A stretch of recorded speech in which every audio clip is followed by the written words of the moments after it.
ꯈꯥꯃꯦꯟꯁꯤ ꯃꯤ ꯊꯥꯕꯅꯤꯗꯨ ꯐꯖꯅ ꯄꯥꯜꯂꯦ ꯇꯨ ꯃꯇꯨꯝ ꯄꯥꯜꯂꯦ ꯗꯁꯨ ꯂꯩꯔꯦ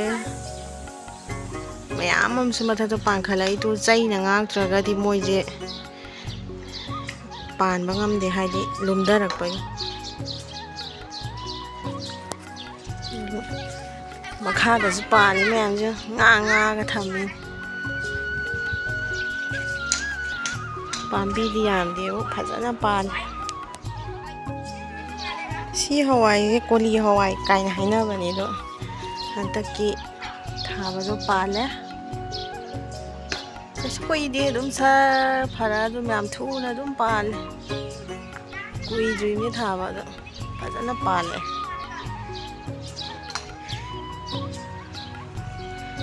ꯆꯝꯐꯨꯠ ꯆꯥꯕ ꯍꯥꯎꯕꯅꯤ ꯄꯥꯜꯂꯦ ꯐꯖꯅ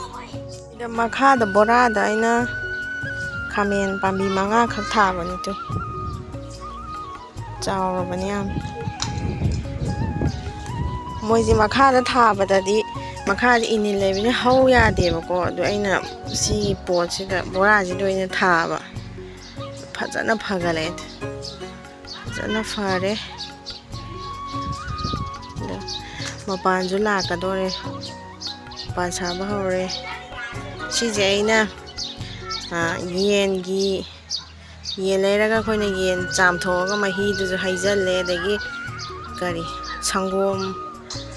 ꯑꯐꯝꯕ ꯃꯍꯤꯁꯨ ꯍꯩꯔꯦ ꯑꯗꯨꯒ ꯍꯋꯥꯏꯒꯨꯝꯕ ꯇꯤꯡꯕꯒꯤ ꯃꯍꯤꯁꯨ ꯑꯗꯨꯝ ꯍꯩꯖꯜꯂꯦ ꯑꯗꯨꯒ ꯁꯨꯃꯥꯏꯅ ꯂꯩꯔꯦ ꯐꯕꯅꯤ ꯃꯅꯥ ꯑꯃꯗꯤ ꯅꯨꯡꯁꯤꯠꯅ ꯍꯨꯝꯕꯗ ꯇꯦꯛꯑꯦꯅ ꯇꯧꯏ ꯁꯤꯅ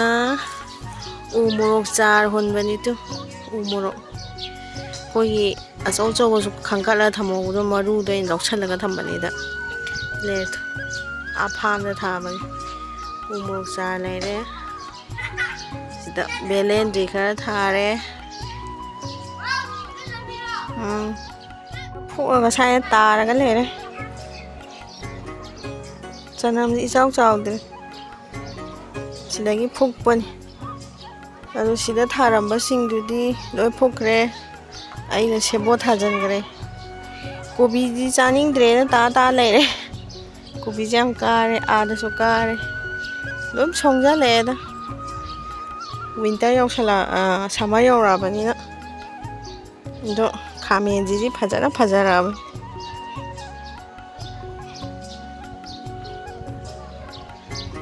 ꯈꯥꯃꯦꯟꯁꯤꯟꯗꯣ ꯂꯩꯗꯣ ꯉꯁꯥꯏꯒꯤꯗꯣ ꯊꯥꯈꯤꯕꯗꯣ ꯑꯗꯨ ꯌꯥꯝ ꯊꯥꯗꯕꯅꯤ ꯁꯤꯡꯒꯩꯇꯪ ꯂꯣꯛꯑꯦ ꯑꯗꯨ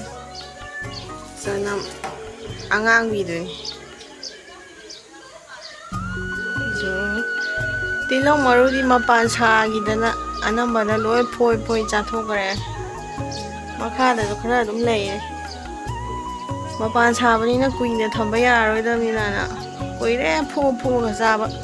ꯁꯤꯗ ꯂꯣꯏ ꯃꯌꯣꯟ ꯆꯣꯡꯈꯠꯂꯛꯏꯁꯦ ꯁꯤ ꯀꯨꯏꯅ ꯊꯝꯕ ꯌꯥꯔꯣꯏꯗꯣꯏꯅꯦꯕ ꯐꯣꯏꯗ ꯆꯥꯊꯣꯛꯑꯦ ꯆꯅꯝꯁꯤꯕꯨꯗꯤ ꯊꯝꯕ ꯌꯥꯅꯦꯕ ꯂꯤꯔꯒ ꯐꯨꯛꯄꯅꯤꯅ ꯁꯤꯅꯤ ꯃꯌꯥꯝ ꯈꯥꯃꯦꯟ ꯑꯁꯤꯟꯕꯤ ꯌꯥꯝ ꯄꯥꯜꯂꯦ ꯌꯨꯝꯗ ꯅꯨꯃꯤꯠ 10ꯅꯤꯃꯨꯛ ꯂꯩꯔꯨꯕꯗ ꯂꯣꯏꯅ ꯇꯦꯛꯊꯗꯅ ꯂꯩꯔꯝꯃꯦ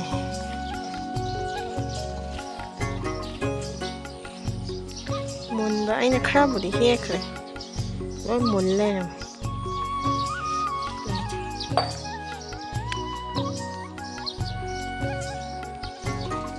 ꯐꯖꯅ ꯃꯇꯨꯝ ꯄꯥꯜꯂꯦ ꯌꯥꯝ ꯊꯤꯅ ꯄꯥꯜꯂꯦ ꯈꯔ ꯑꯃꯕꯨꯗꯤ ꯍꯦꯛꯑꯕꯅꯤ ꯍꯦꯛꯄꯗꯨ ꯑꯩ ꯅꯝꯍꯧꯗ꯭ꯔꯦ ꯑꯗꯣ ꯄꯥꯜꯂꯦ ꯁꯣꯡꯃꯟꯗꯅ ꯁꯦꯡꯇꯣꯛꯑꯝꯃꯤꯅꯤ ꯂꯥꯛꯄꯒ ꯍꯋꯥꯏꯗꯨ ꯐꯅꯌꯥꯝ ꯄꯥꯜꯂꯦ ꯑꯗꯣ ꯌꯨꯝꯗꯁꯨ ꯐꯅꯌꯥꯝ ꯍꯦꯛ ꯄꯨꯔꯝꯃꯤ ꯑꯗꯣ ꯅꯨꯃꯤꯠ 10ꯅꯤꯃꯨꯛ ꯌꯨꯝ ꯂꯩꯔꯤꯉꯩꯗ ꯐꯅꯌꯥꯝ ꯄꯥꯜ ꯂꯩꯔꯝꯃꯦ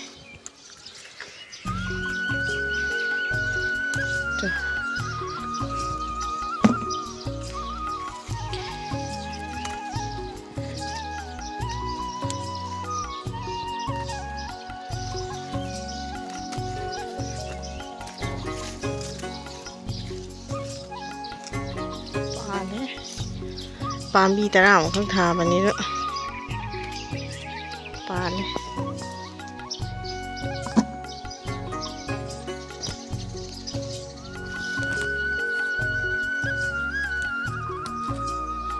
ꯍꯦꯛꯆꯜꯂꯒ ꯊꯝꯗ꯭ꯔꯗꯤ ꯂꯤꯈ꯭ꯔꯅꯤ ꯃꯔꯨꯒꯤꯗꯤ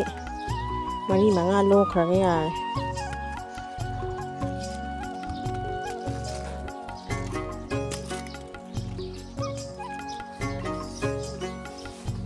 ꯑꯗꯨꯁꯨ ꯌꯥꯝ ꯄꯥꯜꯂꯦꯗ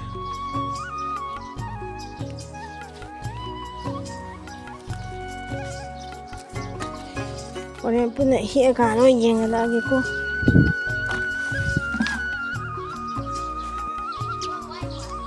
ꯄꯥꯜꯂꯤꯕ ꯃꯌꯥꯝꯁꯦ ꯌꯦꯡꯎꯅꯤ ꯄꯥꯝꯕꯤ 1-2 ꯈꯛꯇꯗ खरदी थम्मगे लोई हेदी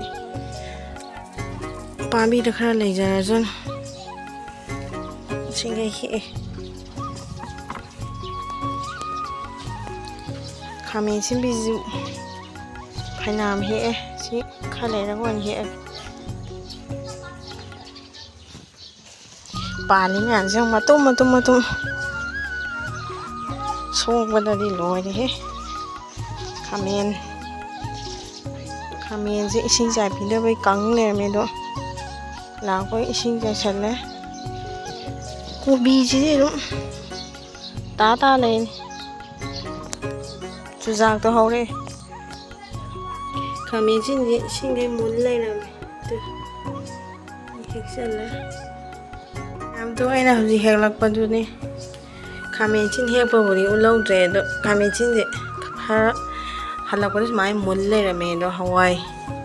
कोली हवाई ये फजना पाल पांबी याम पोते पांबी 10मुखक मरु 10मुखक थाबने दो नहान यम चपदजु फनाम हेबने दो हल्लकपदजु सुमाय पाल लेरमे पालौरी सिंगे हाने हे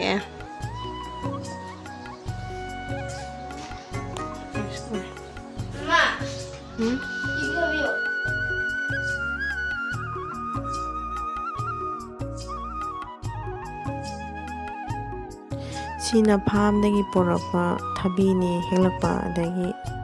अमजिना तिलौ मरुने द तिलौ मरुजे मरुदंग हुंजलगा लिंथोक्तबिदा अदुम थमबा सिना खरतंग काबसिने हेना अदुम हावरमेदा अदा अइना खरा पोरगा लाए तैगिदि यमना लोय लेहौरे